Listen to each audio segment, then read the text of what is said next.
राजाला विश्वामित्र वशिष्ठाने सांगितलं, राजा हे विश्वामित्र आहेत म्हणले, हे काय करू शकत नाहीत. अरे हे फक्त रामाला मागायले, तू लक्ष्मण असेल राम देऊन टाक म्हणले, तुझं कल्याण होणार आहे. आणि वशिष्ठांनी त्या राजाला दशरथाला समजून सांगितल्यामुळे राजा दशरथानं राम लक्ष्मण हे काय केले, त्या विश्वामित्रासोबत दिलेले. विश्वामित्र आता राम लक्ष्मणाला घेऊन त्या ठिकाणी निघालेले आणि रस्त्यानं जात असताना विश्वामित्र पुढे आहेत, पाठीमाग राम लक्ष्मण चालतात. पण चालत असताना म्हणले, जात असताना वाटामध्ये एक घनदाट वन होतं, त्या अरण्यामध्ये ताटिका नावाची एक राक्षसी राहत होती. चले जात मुनि दिल न दिखाई, सुनी ताड़िका क्रोध परिधाई, एक ही बाण प्राण हर लिन्ना, दीन जानते निज पद दिन्ना. त्राटिकेचं वन होतं आणि त्या त्राटिकेच्या वनामध्ये काय झालं, त्या त्राटिकेने ह्या तिघ जणांना बघितलं आणि बघितल्याच्या नंतर त्राटिकेने जोरदार किंकाळी मारली आणि किंकाळी मारल्याच्या नंतर खादी हो असं म्हणली. आणि असं म्हणल्याबरोबर त्या तिघांना पाठीमागं बघितलं तर असं भयंकर त्या ठिकाणी रूप दिसलं. दाडा अशा पर्वतासारख्या दाडा, विशाळ मूग दिसलेलं आहे. असं खाल्ली हनवटी अशी पृथ्वीला ठिकाणी वरचा आकाशामध्ये दाबाडचं असं भयंकर तोंड वाचलं. आणि राम लक्ष्मणाला खाण्याच्या उद्देशानं, त्या तिघांना खाण्याच्या उद्देशानं ती त्राटिका त्यांच्याकडे धावू लागली. आणि धावत असताना विश्वामित्रानं रामाला आज्ञा केली, रामा म्हणले ह्या त्राटिकेला मारून टाक. पण रामाने तिथं धर्म सांगायला सुरुवात केली. राम म्हणले, महाराज मी या त्राटिकेला मारू शकत नाही. का मारू शकत नाही, तर म्हणले ही त्राटिका स्त्री आहे आणि आम्ही स्त्रीचा आदर करतो. आमच्या वंशामध्ये, रघुवंशामध्ये स्त्रीवर आणखी कोणी हत्यार उचललेलं नाही, आम्ही स्त्रीची हत्या करणार नाही असं त्या ठिकाणी म्हणल्याच्या नंतर विश्वामित्राला वाटले हे धर्म आपल्याला दाखवायला. पण विश्वामित्र रामाला म्हणले, रामा तुमच्या वंशामध्ये, सूर्यवंशामध्ये वडिलांची आज्ञा पालन करण्याचा काही नियम आहे का नाही. ते म्हणले, हा वडिलांची आज्ञा पालन करण्याचा नियम आमच्या वंशामध्ये आहे. मग तुझ्या वडिलांनी काय सांगितलं होतं येत असताना, की रामा आजपासून तुझा पिता मी नाही, तर आजपासून तुझा पिता विश्वामित्र आहे. सांगितलं होतं का नाही. राम म्हणले, हो सांगितलं होतं. मग मी तुझा पिता आज तुला आज्ञा करतोय, मार त्या त्राटिकेला. आणि आता मात्र रामचंद्रानं मागचा पुढचा कुठलाही विचार न करता एक बाण काढला आणि बाणामध्येच, एकाच बाणामध्ये त्या त्राटिकेचा प्राण घेतला.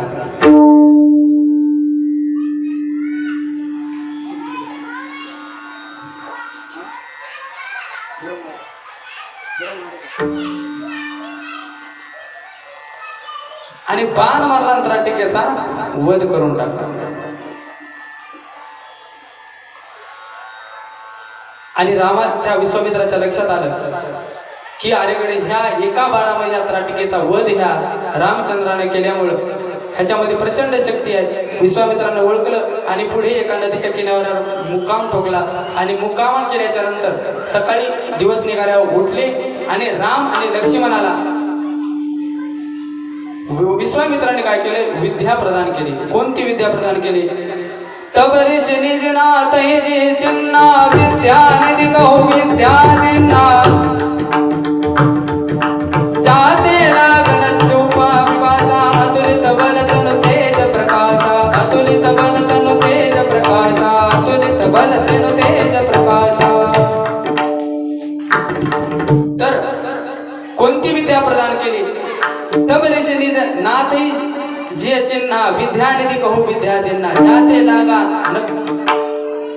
छूछा पिसा, अतुलित बल तनु तेज प्रकाश. म्हणजे दिव्य असे शस्त्रास्त्र दिले आणि युद्ध करत असताना कितीही दिवस जरी युद्ध चाललं तरी भूक लागणार नाही, तहान लागणार नाही, थकवा येणार नाही, अशा प्रकारची विद्या विश्वामित्रांनी त्या राम लक्ष्मणाला प्रदान केली. प्रदान केल्याच्या नंतर आश्रमामध्ये आलेले राम लक्ष्मण आश्रमात आले आणि आल्याच्या नंतर ऋषींनी रामाचं लक्ष्मणाचं स्वागत केलं, त्यांना फळ कंदमुळं खायला दिली आणि दुसऱ्या दिवशी लगेच त्या ठिकाणी यज्ञाला प्रारंभ केला. प्रातकाल कहा मुनि सन रघुराई, निर्भय यज्ञ करवतन बाई, होम करण लागे मुनि धारी. आता प्रातःकाळ आहे, दुसरा दिवस उगवलेला आहे. प्रात कामनी सन रघुराई. दुसरा दिवस उगवला. विश्वामित्राने यज्ञाला प्रारंभ केला. यज्ञाच्या आजूबाजूला सगळे ऋषी मंडळी बसलेले, मंत्र ऋचा चालू झालेले. राम आणि लक्ष्मण एका बाजूला राम उभा आहे, एका बाजूला लक्ष्मण उभा आहे. आणि अशा परिस्थितीमध्ये यज्ञ चालू आहे. दोघं त्या यज्ञाचं संरक्षण करतात. आणि यज्ञ चालू झाला अशी बातमी त्या मारीची आणि सुभाऊला कळाल्याबरोबर मारीची आणि सुभाऊ आकाश मार्गानं आपलं राक्षस दल घेऊन निघालेलं आहे. आणि निघाल्याच्या नंतर सुई सुई करीत त्या राक्षस वेगात त्या ठिकाणी यज्ञाच्या दिशेने येऊ लागले. आणि हा आवाज त्या ठिकाणी रामानं ऐकलेला आहे. आणि ऐकल्याबरोबर रामानं आपल्या धनुष्यावर बाण चढवला. आणि बाण चढवल्याच्या नंतर सुनी मारीची निशाचर क्रोधी राय धावा मुनी द्रोही बिनु परबान राम ते मारा सत जोजन का सागर पारा तयो जन दारा कर पारा. प्रभू रामचंद्रानं बिना टोकाचा एक बाण काढला आणि बिना टोकाच्या बाण आपल्या धनुष्याला लावला आणि जोरदार कानाडी ओढली, दोरी ओढली आणि बाण सोडल्याबरोबर आवाज करत करत करत करत त्या मारीचीला मारला. आणि बिना टोकाचा बाण मारून मारीचीला समुद्राच्या पलीकडे लंकेमध्ये फेकून दिलं. आणि दुसरा बाण काढलेला आहे आणि दुसरा बाण धनुष्याला लावला आणि धनुष्याला लावून तो बाण सोडला आणि तो बाण सुई करीत त्या ठिकाणी गेला आणि त्या सुभाऊच्या छातडामध्ये लागला. आणि एकाच बाणामध्ये सुभाऊचा रामचंद्रांनी वध केला. एका बाणामध्ये मारीचीला समुद्राच्या पलीकडे लंकेमध्ये पाठवलं आणि दुसऱ्या बाणानं सुभाऊचा वध केला. असा मारीची आणि सुभाऊचा वध करून यज्ञाचं संरक्षण रामचंद्रांनी केलेलं आहे.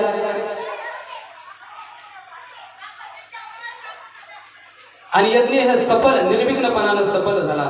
आणि सफल झाल्याच्या नंतर काही दिवस राम तिथं राहिलेले. परंतु राजा जनकाचं निमंत्रण विश्वामित्रांना त्या ठिकाणी धनुर्यागाचं आलं. आणि त्या धनुर्यागाचं निमंत्रण आलं होतं. विश्वामित्र आता जनकपुरीला जाणार होते, पण राम आणि लक्ष्मण इथं असल्यामुळं विश्वामित्रांना वाटलं आपण जर रामाला आणि लक्ष्मणाला म्हणावं चला आपण जनकाच्या इथं जनकाच्या मुलीचं स्वयंवर आहे आणि तिथं आपण जाऊयात माझ्यासोबत चला, तर पुन्हा आणखीन धर्म सांगेल राम. कारण तिथं ताडिकेला मारण्यासाठी सुद्धा रामानं धर्म सांगितला होता. तसं म्हणीन बाबा माझ्या बापानं तुमचे काही वैयक्तिक कामं करण्यासाठी तुम्हाला पाठवलेलं नाही आहे का नाही, यज्ञाच्या संरक्षणासाठी पाठवले. कुठं सोयरिकीला जायला मला पाठवलेलं नाही. आता तुम्ही आम्हाला सत्याला बोलवलंय. आता इथं महाराज गायन करायले, ते वाजवायले, मी कथा सांगायलो. आणि उरलेल्या वेळामध्ये जर हे बाबा म्हणले महाराज उरलेल्या वेळात काय करायला चला निघायला आमच्या शेतात, मला जमतंय का? जमणार नाही का? जमतंय? जमवाच लागते म्हणाले बाबा. बाबा सारखेच माणसं पाहिजे. तुमच्या शेताला येतच उद्या चला सप्ताह झाला. तर विश्वामित्रानं ओळ केलं, मी जर याला म्हणून चल जनकाच्या घरी स्वयंवर आहे ते स्वयंवर बघायला, तर राम काय म्हणेल माझ्या बापाने यज्ञाच्या संरक्षणाकरता तुमच्या सोबत पाठवलं होतं, त्या सोयरिकीला जाण्यासाठी मला पाठवलं नव्हतं. म्हणून हे नियमावर बोट होईल म्हणून तिथं सांगितलं नाही, सोयरिक आहे म्हणून सांगितलं नाही. तर विश्वामित्र रामाला म्हणतात रामा जनकाच्या तिथं काय आहे, एक धनुर्याग आहे. इथं तू माझा यज्ञ पूर्ण केलास आणि तिथं जाऊन आता त्या राजा जनकाचा यज्ञ पूर्ण करायचा आहे आपल्याला. म्हणून धनुर्यज्ञासाठी तुम्ही दोघं जण माझ्यासोबत चला. म्हणून विश्वामित्राला रामाला आणि लक्ष्मणाला सोबत घेऊन धनुर्यज्ञ करण्यासाठी मिथिला नगरीच्या दिशेने त्या ठिकाणी निघालेले. मिथिला नगरीच्या दिशेने जात असताना वाटेमध्ये एक आश्रम लागलेला आहे. ते आश्रम रामाने बघितला. त्या आश्रमाची अशी अवस्था झाली होती, झाडं सगळे वाळून गेलेले. आजूबाजूला सगळीकडे त्या आश्रमाच्या प्रांगणामध्ये कचरा पडलेला आहे, उदासीन अशा प्रकारचा. तिथं कोणत्या झाडाला फळ नाही, कोणतं गाय नाही, वासरू नाही, कोणतं पाखरू सुद्धा त्या ठिकाणी येत नव्हतं. एवढा ओसाड पडलेला आश्रम बघितला आणि बघितल्याच्या नंतर रामानं विश्वामित्रांना प्रश्न विचारला. म्हणजे महाराज, हा आश्रम एवढा उदासीन का दिसतोय? इथं नेमकं काय झालेलं आहे? हा कोणाचा आश्रम आहे? कृपा करून मला सांगा. आणि असा ओसाड का पडलाय हे सांगण्याची माझ्यावर कृपा करा. त्यावेळेला महाराज सांगतात, विश्वामित्र सांगतात की रामा, हा आश्रम गौतम ऋषींचा आहे. आणि एवढा ओसाड का पडलाय हा आश्रम? तर विश्वामित्र सांगतात, रामा, इथं असा प्रकार घडला होता. म्हणले गौतमांची पत्नी अहिल्या ही ब्रह्मदेवाची मुलगी आहे. आणि ब्रह्मदेवाची मुलगी, ब्रह्मदेवाने हा अहिलेचं स्वयंवर बांधलं. आणि स्वयंवराचा पण हा ठेवला की जो कोणी सर्वात पहिल्यांदा पृथ्वीची प्रदक्षिणा करून येईल त्याला माझी मुलगी अहिल्या वरमाला घालेल. असा पण वाटला. सगळे राजे, देशोदेशीचे राजे लोक आले. देव, गंधर्व, यक्ष, राक्षस, किन्नर आदी करून सर्वजण त्या पणा करता सज्ज झालेले सर्वजणांनी आपले आपले वाहन काढले. कोणी इंडिकानं पळते, कोणी फॉर्च्युनरनं पळते, कोणी सफारीनं पळते, कोणी टू व्हीलरनं पळते, कोणी फटफटीनं पळते, कोणी अशा लोण्यावर पळते. जनतेनं आपल्या आपल्या गाड्या काढल्या. गाड्या काढल्या, 100च्या स्पीडनं पळू लागल्या, कोणी 200च्या स्पीडनं पळू लागल्या. इंद्र आपल्या ऐरावतावर पळू लागला, चंद्र आपल्या आपल्या पद्धतीने पळू लागले, प्रत्येक जण पळू लागले. आणि गौतम ऋषी त्यावेळेला म्हणले, गंगेचं स्नान करू लागले. गंगेचं स्नान करत असताना गौतम ऋषीने बघितलं ही गडबडीनं कुठं पळायला. त्या एक दोघा जणांना विचारण्याचा प्रयत्न केला, अरे इतक्या गडबडीत कुठं पळायला? पण त्या देव लोकांना वाटले ही तर ह्याला सांगूस तर पुढे जाईन माया पुढे कोणतरी आणि आपला नंबर तिथं हुकायचा. म्हणून कोणच त्याला सांगायला तयार नाही. परंतु सगळ्यात शेवटी दम दम दम दम दम दम दम गणपती बापा येऊ लागले. कारण गणपतीचं वाहन लय फास्ट पळते ना, उंदीर मामा. मग गणपती आपल्या आपल्या पद्धतीनं जाऊ लागले. मग गणपतीला आता गणपती तिथं असलेला माणूस इथून तिथून जाऊस सगळ्या गप्पा होऊन गेल्या. गणपतीला विचारलं, गणपती बाबा कुठं चाललात? गौतम ऋषीला गणपती बाबा म्हणतात, महाराज तुम्हाला माहित नाही का ब्रह्मदेवाच्या पुरीचं स्वयंवर आहे आणि त्याच्याकरता आम्ही त्याच्यामध्ये सम्मिलित झालो. स्वयंवराचा पण असा आहे, जो कोणी पृथ्वीला प्रथम प्रदक्षिणा घालील त्याला माझी मुलगी अहिल्या वरमाला घालेल. आणि त्याच्याकरता हे सगळी दुर्मिळ चालली म्हणजे सगळ्याची. आणि त्यावेळेला गौतमांनी ऐकलं आणि गौतम मुनी आपल्या आश्रमाकडे जात असताना एक गाय, वेत असलेली गाय, आपल्या वासराला जन्म देत असतानाची एक गाय गौतम ऋषींनी पाहिली. आणि त्या गायीला 5 प्रदक्षिणा गौतमांनी घातल्या. आणि जन्म देत असणाऱ्या लेकराला जन्म देत असणाऱ्या गायीच्या जर प्रदक्षिणा केल्या तर पृथ्वी प्रदक्षिणेचं पुण्य माणसाच्या पदरामध्ये पडते. म्हणून अशा 5 पृथ्वी प्रदक्षिणेचं पुण्य पदरामध्ये गौतम ऋषीने घेतलेलं आहे. आणि घेतल्याच्या नंतर गौतम ऋषी ब्रह्मदेवाकडे गेले आणि ब्रह्मदेवाने आपली पत्नी मुलगी अहिल्या गौतम ऋषीला देऊन टाकली. आणि त्यांचा विवाह आणि शेवटच्या शुभमंगल सावधान शेवटच्या मंगलाष्टिकाला इंद्र तिथं आला. आणि इंद्रानं बघितलं हे काय चाललं म्हणजे ब्रह्मदेवा, असं फसवून जर तुम्हाला वशिल्यानं जर तुमची पोरगी कोणाला दुसऱ्याला द्यायची होती तर आमचं पेट्रोल कायला फुकट घातलं? आम्हाला तेव्हा कशाला फसवलं म्हणले? आम्ही इतक्या बेजार होऊन आम्ही घामाघूम झालो. एवढे बेजार एवढ्या उन्हाळ्याच्या दिवसात होतच नव्हतं तर आम्हाला का फसवलं म्हणले तुम्ही? ते म्हणले फसवलं नाही, ज्यांना 5 पृथ्वी प्रदक्षिणेचं पुण्य पदरात घेऊन आलाय तेव्हा ह्याला मुलगी दिली म्हणले. पण इंद्र हा कामातुरानाम भयम न लज्जा, माणसाचं काम माणसाला काय करावे काही सांगता येत नाही. म्हणून इंद्र त्यानं मनामध्ये ठाम निश्चय केला. म्हणला लग्न गौतमासोबत झालं तर काय झालं म्हणले, पण एक दिवस मी ह्या अहिल्याचा भोग घेईल असं त्या ठिकाणी इंद्रानं सांगितलं. आणि असा पण काही कालावधी लोटला म्हणले. लोटल्याच्या नंतर एके दिवशी इंद्रानं चंद्राला सोबत घेतलं आणि चंद्राला सांगितलं, आता इंद्र हा देवाचा राजा आहे, चंद्र आता काही केलं तर त्याचा सेवकच झाला. मग आपल्या मालक सांगायला म्हणल्या नोकराला ऐकावंच लागतंय. इंद्रानं चंद्राला सांगितलं तू कोंबड्याचं रूप घे आणि रात्री 12ला मध्यरात्रीच काय कर, तू बाग दे. कारण पूर्वीचे लोक काय करत होते, कोंबड्यानं बाग दिली की चला म्हणायचे पहाट झाली आता उठायची वेळ झाली. म्हणून पहिले काही वाच नव्हत्या, घड्याळ नव्हत्या, काही नव्हतं, अलाराम नव्हता. आणि अलाराम जर असेल तर तोच काय असायचा, कोंबड्याचा बाग. पण त्यावेळेला मी काही लोकांना असं एखाद्याच घरी कोंबडा असायचं ना, मग एका बाईला वाटायचं मग कोंबड बाग देते म्हणूनच सगळे लोक उठतात. तिचं एकीसोबत भांडण झालं. म्हणले बघतेच आता उद्या कसा उठता तुम्ही. तर तिनं म्हणले आपल्या कोंबड्याची चोच दोरीनं बांधून टाकली आणि तिला कोंबड्यात बंद केला. आता कसं कोंबडा आणते ही कशी उठते बघतेच म्हणली. आता हिचं कोंबडं बाग देते म्हणून दिवस निघतंय का दिवस निघायच्या त्या टायमालाच निघते. आणि जसं ठरल्याप्रमाणे दिवस निघायचा त्या टायमाला दिवस निघाला आणि ही बाई उठली आणि हीच भली उशिरा ही कोंबडा आरवलं नाही म्हणून हीच उशिरा उठली. बघते तर दिवस निघाले सगळे काम धंदे करायला माय कसे लोक उठले. मग कोंबडं तर मी शोची बनवून टाकले. ती उठून त्या खोरड्यात जाऊन बघते तर कोंबडच मरून पडले. तर असं समजत आहे. हा सांगण्याचा भाग एवढाच की कोंबडं आरवलं की लोक उठायचे आणि स्नान करायचे. आपले आपले सकाळचे पहाटेचे कामं उरकायचे. या न्यायानं इंद्रानं सांगितलं तू सकाळी मध्यरात्री त्या ठिकाणी बाग द्यायचे. आता मालकानं सांगितलं ह्या चंद्राला काय माहित होतं ही असं कपट करणार आहे. म्हणून त्या ठिकाणी त्या कोंबड्याला सांगितल्यानुसार मध्यरात्री गौतमाच्या आश्रमासमोर कोंबड्यानं बाग दिली. आणि बाग दिल्यानंतर गौतम ऋषी जागे झाले. गौतम ऋषीला वाटलं आता ब्रह्ममुहूर्त आहे. 4 वाजले असतील पहाटेचे आणि साधू संत हे ब्रह्ममुहूर्ता उठत असतात. म्हणून ब्रह्ममुहूर्ता उठले आणि गंगेच्या स्नानाकरता निघाले. आणि गंगेच्या स्नानाकरता गंगेकडे गेल्याबरोबर ह्या कपटी इंद्रानं काय केलं गौतमाचं हुबेहूब रूप धारण केलं आणि या आईलेच्या झोपडीमध्ये त्या ठिकाणी प्रवेश केला. आणि गौतम ऋषी गंगेवर स्नानाला गेल्याबरोबर गंगा स्वतः प्रगट झाली आणि गौतमाला सांगते गौतम महाराज माग परता. ही स्नानाची वेळ नाही म्हणली अयोग्य वेळ मध्यरात्र आहे. तुम्ही परत जा तुमच्यासोबत दगा झालेला आहे. आणि गौतम ऋषी आश्रमाकडे परत आले.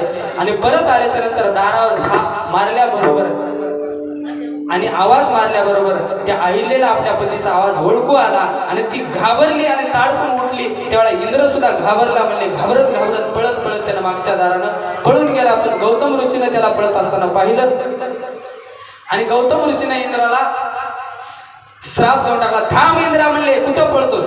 माझ्यासोबत कपट केलंस जा म्हणले तुला 1000 भग पडते. म्हणून इंद्रा पडली भग. इंद्रा पडली भग जग झाला काळा. इंद्रा पडली भग जग झाला काळा. इंद्रा पडली भग चंद्र झाला काळा. इंद्रा पडली भग चंद्र झाला काळा. हे नाद चुकला तारा भजनाचा. नाद चुकला तारा भजनाचा. इंद्रा पडली भग चंद्र झाला काळा. इंद्रा पडली भग चंद्र झाला काळा. इंद्रा पडली भग चंद्र झाला काळा. इंद्रा पडली भग चंद्र झाला काळा. हे इंद्रा पडली भग चंद्र झाला काळा. नारद चुकला तारा भजनाचा. नारद चुकला तारा भजनाचा.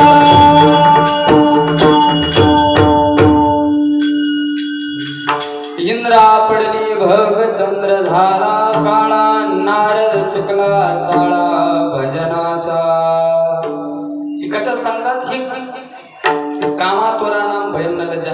माणसानं त्या ठिकाणी हे कशामुळे विषय वाचण्यामुळे विषयाच्या नादी लागल्यामुळे इंद्राला पडली भग चंद्र झाला काळा आणि नारद चुकला चाळा भजनाचा. नारदाला लग्न करण्याची इच्छा झाली होती. कालचा एक प्रसंग बघितला. याच्या पुढे दुसरा एक प्रसंग आहे. पण नारदाला सुद्धा लग्न करण्याची इच्छा झाली. हे विषयाचं काय आहे सोंग आहे.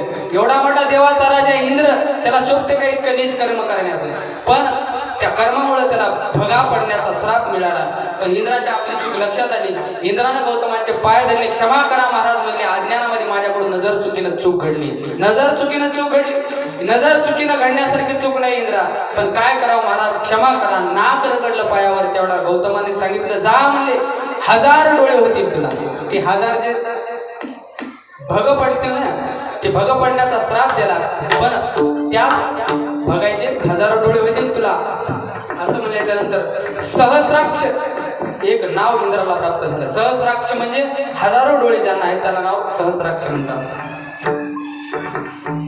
आणि कोंबड्याला बघितलं काय चंद्रदेवा ह्या दुष्ट कर्मामध्ये तुम्ही इंद्राची साथ दिली, त्याच्यामुळं तुम्हाला सुद्धा कलंक लागेल. म्हणून चंद्रामध्ये चंद्र असा पांढरा शुभ्र दिसते, पण त्याच्यामध्ये एक असं काहीतरी हरणाच्या ह्याच्यासारखं एक काळ दिसतं. चंद्र झाला काळा. कोणी म्हणते अग्नीनं साथ दिली म्हणून अग्नीच्या ज्वाळा काळ्या येतात. कोणी म्हणते चंद्राला श्राप दिल्यामुळे चंद्राच्या मध्ये पांढरा शुभ्र जेव्हा संपूर्ण चंद्र असते, संपूर्ण चंद्र पौर्णिमेला पूर्ण चंद्र असतो, तर त्या पौर्णिमेच्या चंद्र जरी संपूर्ण दिसला मध्ये काळा डाग दिसते बघा, तो म्हणजे गौतमाचा श्राप असं त्या ठिकाणी सांगितलं जाते.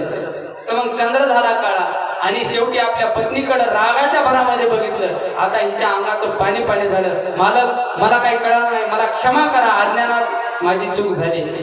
चूक झाली ही अज्ञानात होण्यासारखी चूक नाही. तुला परपुरुषाचा स्पर्श आणि पतीचा स्पर्श याच्यामध्ये भेद कळाला नाही. दगडाच्या काळजाची झालीस, जा शिळा होऊन पडशील. श्राप देऊन टाकला, पण तिनेही नाक रगडलं पतीच्या पायावर. पुन्हा उशाप देऊन टाकला. जा म्हणले ज्यावेळेला त्रेतायुगामध्ये रामचंद्र प्रभू जन्माला येतील त्यावेळेला त्यांच्या रजक करणात तुझा उद्धार होईल,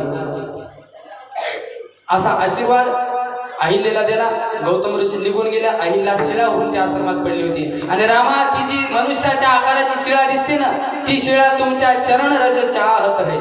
ती शिळा म्हणले तुमच्या चरणाच्या रजक करायची अपेक्षा करते, त्याला चरण स्पर्श करा तुम्ही. त्यावेळेला राम म्हणतात नाही गुरुदेव, ही ऋषी पत्नी आहे.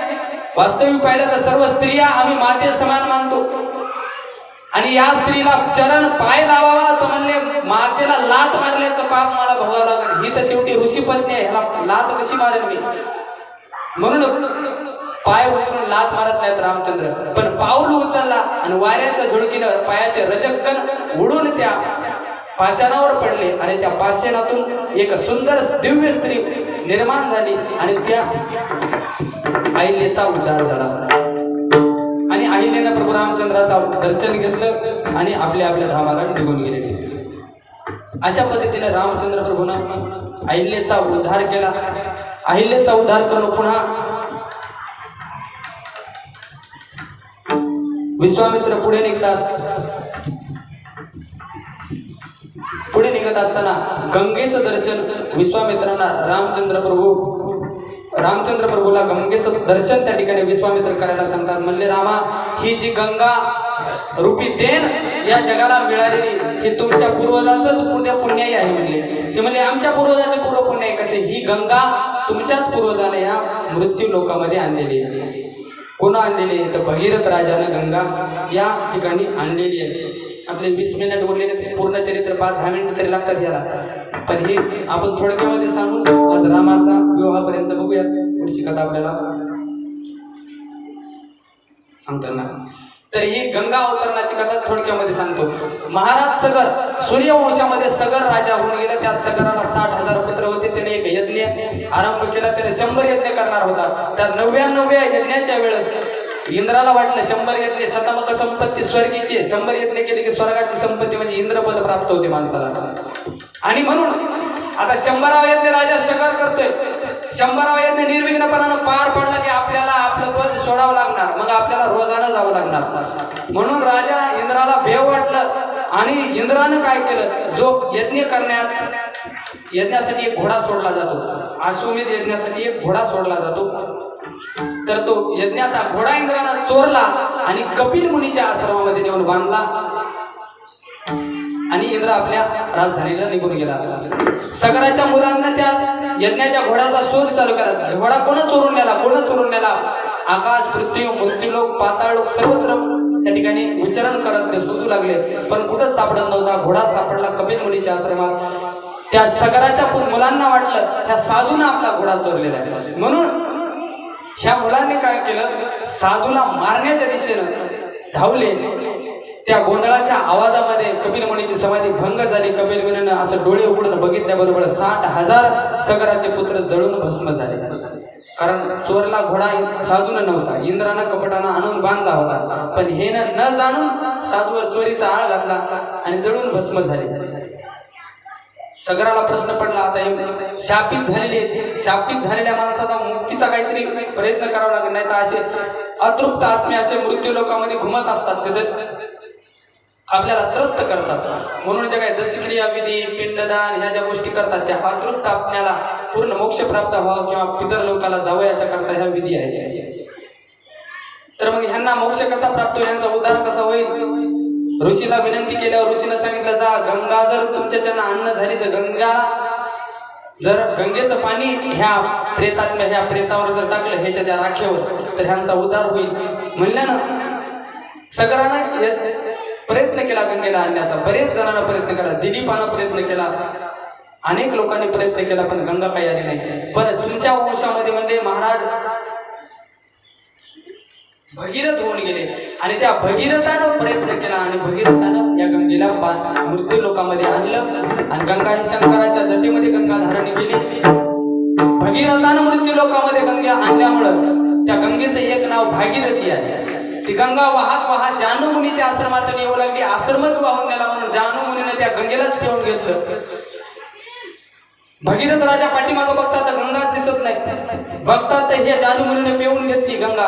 जानू मुनीची विनंती केली, म्हणली महाराज आमच्या 4-5 पिढ्यानं तप केले तेव्हा कुठं गंगा आली, आमच्या पूर्वजाचा उद्धार करायचा, कृपा करा, क्षमा करा मला आणि दया करून ह्या गंगेला तुम्ही सोडा. त्यावेळेला जानू मुनी सोड त्यांना वाटलं आता आपण जर पेलेली गंगा तोंडातून बाहेर काढावी तर ती उष्टी होऊन जाईल, देवाच्या पूजेला ती चालणार नाही, उष्ट पाणी देवाच्या पूजेला चालत नाही. म्हणून त्यांनी आपल्या जांघेतून त्या गंगेला पुन्हा प्रगट केलं, म्हणून तिचं नाव जानू मुनीपासून प्रगट झाली, म्हणून जानू पुत्री म्हणलं जात आहे, म्हणून तिचं नाव एक जानवी पडले. तर दुसरं नाव आहे जानवी, भगीरथाला आणलं म्हणून भागीरथी. आणि अशा पद्धतीनं वाहत वाहत ते सगरपुत्र ज्या ठिकाणी पडले होते, जळून भस्म झाले होते, त्या ठिकाणावर गंगा गेली आणि त्या सगरपुत्रांचा उद्धार झाला. रामा, अशा पद्धतीनं तुमचा पूर्वज असणाऱ्या भगीरथाने या गंगेला मृत्यू लोकांमध्ये आणलेला आहे. हा सगराचा चरित्र, गंगा येण्याचा प्रसंग रामचंद्र प्रभूला त्या ठिकाणी सांगितलेला आहे. आणि पुन्हा मिथिलेच्या दिशेला त्या ठिकाणी विश्वामित्र रामचंद्राला घेऊन निघालेले.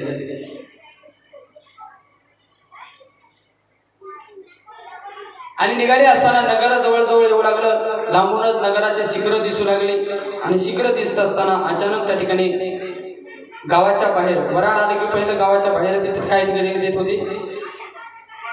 गावाच्या बाहेर मुक्कामाला झाडाखाली कुठेतरी पूर्वच काळ होता, झाडाखाली मुक्काम त्या ठिकाणी करायचे.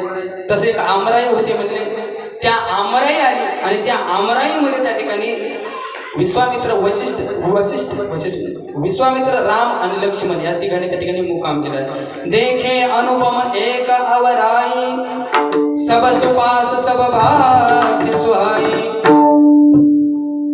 कौशिक कहे मोर मनुमाना, हरि रघुवीर सुजान, भले ही नाथ कहीं कृपा निकेता, उतरे तहो मुनि वृंद समेता, विश्वामित्र महामुनि आए, समाचार मिथिला सती पाय.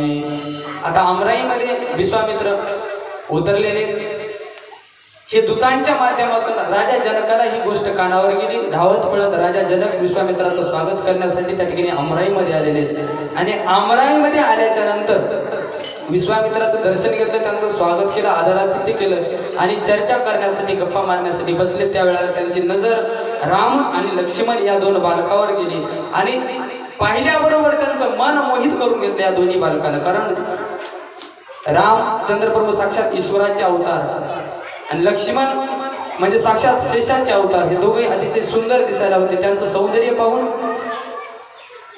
राजा जनक भुलून गेले. आता राजा जनकाला वाटले हे ऋषीपुत्र म्हणावं तर धनुष्य हातामध्ये आहे आणि जर क्षत्रिय म्हणावं तर वेश ऋषीपुत्रासारखा दिसते, म्हणून प्रश्न पडला. आणि हा संशय राजानं विश्वामित्रांना विचारला. म्हणजे महाराज माझा एक संशय म्हणले. कोणता संशय? कहूनात सुंदर 2 बालक, मुनी कुल तिलक की नृपकुल पालक, ब्रह्म जो निगमने ति कहे गावा, उभय बीस धरे के सोई आवा. हे गुरुजी म्हणले आमच्यावर कृपा करून हे सांगा, हे जे 2 तुमच्या सोबत बालक दिसायले ते नेमके कोणत्या वंशातले, ऋषी वंशातले आहेत का क्षत्रिय वंशातले? का साक्षात वेदच मूर्तिमंत रूप धारण करून या रूपाने आलेले आहेत, का ब्रह्मच या रूपानं अवतीर्ण झालेला आहे, असा प्रश्न राजानं त्या ठिकाणी विचारलेला आहे. आणि त्यावेळेला सहजा विराग रूप मनो मोरा थकित होत जमी चंद चकोरा ताते प्रभु पूछौ सती भाव करुणात जनी करौ दुराव. राजा म्हणतात महाराज मला जनक म्हणतात, जनक विदेही जनक म्हणतात, मला सहसा कशाची आसक्ती होत नाही. विदेही म्हणजे हे देहावरच नाही, मला सहसा कशाची आसक्ती होत नाही. पण मी जसं ह्या बालकाला पाहिलं तसं माझं मन मोहित करून घेतलंय. मला आतापर्यंत कोण्या वस्तूला आकर्षण करून घेतलं नाही वस्तूनं, पण ह्यांना पाहिल्यामुळे माझं मन आकर्षित होत आहे. म्हणून मला ह्या दोन्ही बालकामध्ये काहीतरी विशेष दिसते. कोण आहेत? ए प्रिय सबई जहां लगी प्राणी मन मुस्काई राम सुनबानी रघुकुल मणि दशरथ के जाए मम हित लागे नरेश पठाए. आता विश्वामित्र सांगतात, राजा म्हणले हे मुनिकुल तिलक नाही तर रघुवंशातला राजा दशरथ, या राजा दशरथाचे 2 पुत्र राम आणि लक्ष्मण आहेत. राजा दशरथानं माझ्या यज्ञाचं संरक्षण करण्यासाठी यांना पाठवलेलं आहे. मग मात्र राजाला आश्चर्य वाटलं. राजा जनकानं म्हणले राजा दशरथाला निमंत्रण पत्रिका ह्या स्वयंवराला बोलवलं नव्हतं. त्याचे कारण विशेष आहे, पण टाइम नाही आपल्याकडे सांगायला. पुन्हा कधी योग आला तर सांगू ते कारण. पण आता 10-15 मिनिटं उरलेत, त्या 15 मिनिटात कथा आपल्याला संपून विवाह करून संपून घ्यायचे.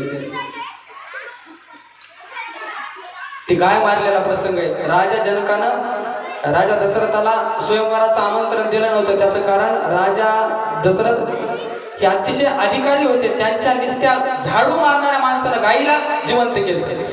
मग जनकाला वाटलं त्याच्या राज्यातले माणसं एवढे तपस्वी आहेत, जर मेलेलं ढोर झाडू मारणारं जर जिवंत करतं आणि आपण जर राजाला पत्रिका पाठवली, राजा जर कोण्या कामामध्ये व्यस्त असला, राजाला जर एखादा झाडूवाला पाठवला आणि त्यानं जर धनुष्य उचलला, त्याला भरोसा होता राजाचा झाडूवाला सुद्धा धनुष्य उचलू शकत, असा राजा जनकाचा काय होता, भरोसा होता. म्हणून त्यानं जर धनुष्य उचलला तर माझ्या मुलीचं लग्न त्या झाडूवाल्यासोबत लावा लागलं.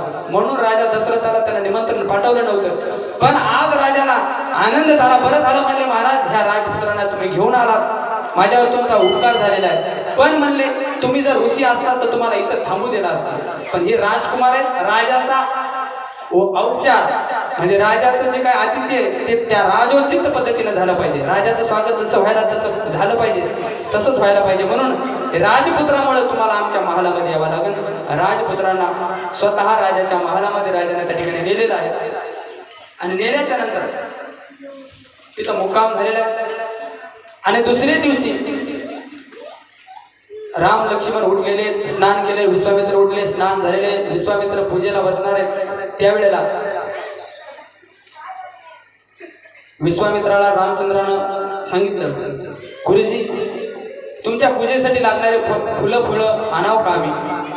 तर गुरुजीनं सांगितलं माळ्याला विचारा आणि माळ्याला विचारून तुम्ही काय करा, फुलं त्या बगीच्यातले घेऊन या. राम आणि लक्ष्मण फुलं आणण्यासाठी त्या बगीचेमध्ये गेले. बगीच्यामध्ये गेल्याच्या नंतर सीता आपल्या सहेलीसोबत म्हणले देवीच्या आंब्याच्या पूजेसाठी त्या ठिकाणी निघाली होती. आणि ती मंदिरामध्ये आहे आणि फुलं नेण्यासाठी सीतेची मैत्रीण त्या ठिकाणी बगीचेमध्ये आलेली.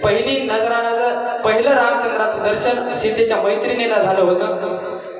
आणि त्या मैत्रिणीनं रामाचं दर्शन सीतेला करून दाखवलं. मैत्रीण ही त्या सीतेचं गुरुपद त्या ठिकाणी निवडतात. गुरु आपल्याला देवाचं दर्शन किंवा संत देवाचं दर्शन त्या ठिकाणी करून देतात. तसं ही मैत्रीणच त्या सीतेला देवाचं दर्शन करून द्याली, म्हणजे संत भूमिका त्या मैत्रिणीने निभवलेली आहे. आणि त्या मैत्रीनं बघितलं की कोणीतरी राजकुमार अतिशय सुंदर दिसायले, म्हणून त्या धावत पळत गेली आणि सीतेला बोलून आलं. म्हणले या बगीचेमध्ये 2 राजकुमार दिसायले, लई सुंदर आहेत, चला बघायला.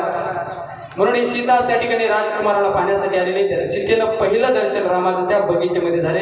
आणि रामाला त्या ठिकाणी झाडाच्या आडवं लपून त्या ठिकाणी बघू लागल्या. पण ह्या आवाजानं, पायात पैंजण असतात, बांगड्या असतात, त्या आवाजानं रामाची सुद्धा नजर सीतेवर गेलेली आहे. दोघांची नजर झाली आणि दोघांचं सुद्धा एकमेकाचं मनोमिलन त्या ठिकाणी पहिल्यांदा त्या बगीच्यामध्ये झालेलं आहे.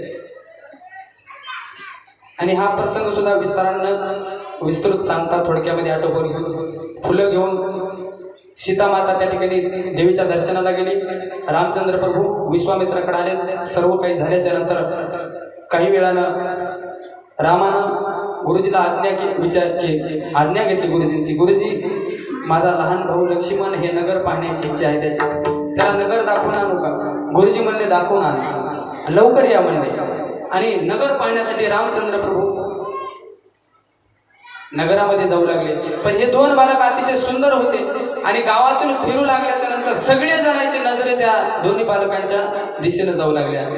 माणसं म्हणले आपल्या दारात रस्त्याच्या कडेला उभं राहून बघू लागल्या, महिला चौकटीतून उभं राहून बघू लागलेल्या आहेत, कोणी खिडक्यातून बघतंय, कोणी आपल्या छतावरून बघतंय.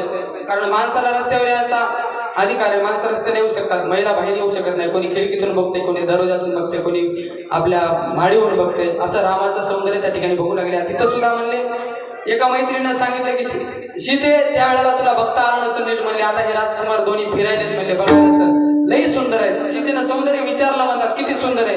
ते म्हणले मला काही सांगता येत नाही, ते खालून चालले, मी वरून बघितले, त्यांचं नजर त्याचा चेहरा काय मी बघितला नाही. म्हणले उपाय सांगते तुला कसं बघायचा त्याचा चेहरा. वरून फुलं घ्यायचे, ते आले त्याच्या अंगावर टाकायचे, अंगावर टाकले की काय पडलं म्हणून वरी बघता मग सांगायचं. म्हणजे मग सीतेनं सांगितल्यानुसार ती मैत्रीण गेली. राम लक्ष्मण ज्या रस्त्याने जाऊ लागले त्या महालातून वरून फुलं टाकले. रामानं वर बघितलं, वर बघितल्यावर रामाचं स्वरूप पाहिलं. मैत्रीण अतिशय सुंदर ते रूप पाहिलं. भगवंताचं स्वरूप कसं आहे? राजस सकुमार मदनाचा पुतळा, राजस सकुमार मदनाचा पुतळा, राजस सुकुमार मदनाचा पुतळा, राजस सुकुमार मदनाचा पुतळा, राजस सकुमार मदनाचा पुतळा, राजस सकुमार मदनाचा पुतळा, राजस सुकुमार मदनाचा पुतळा, राजस सुकुमार मदनाचा पुतळा, रवी शशी कालो बनिया, राजस सकुमार मदनाचा पुतळा, राजस सकुमार मदनाचा पुतळा, राजस सुकुमार मदनाचा पुतळा, राजस सुकुमार मदनाचा पुतळा.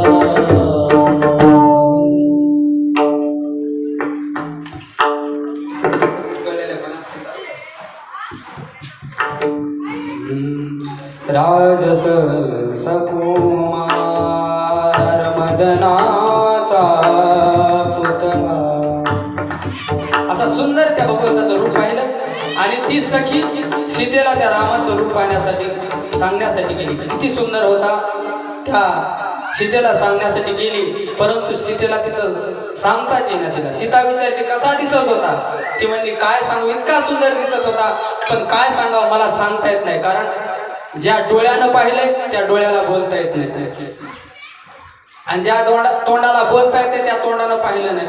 आता कसं वर्णन करू? इतका सुंदर होता. कसा सुंदर होता? राजस सकुमार मदनाचा पुतळा, रवी शशी कळालोपनिया, राजस सकुमार. असा सुंदर परमात्मा होता असं त्या सखीनं सांगितलं. आणि हा सुद्धा काळ त्या ठिकाणी निघून गेला. राम लक्ष्मण पुन्हा आलेले. आता दुसरा दिवस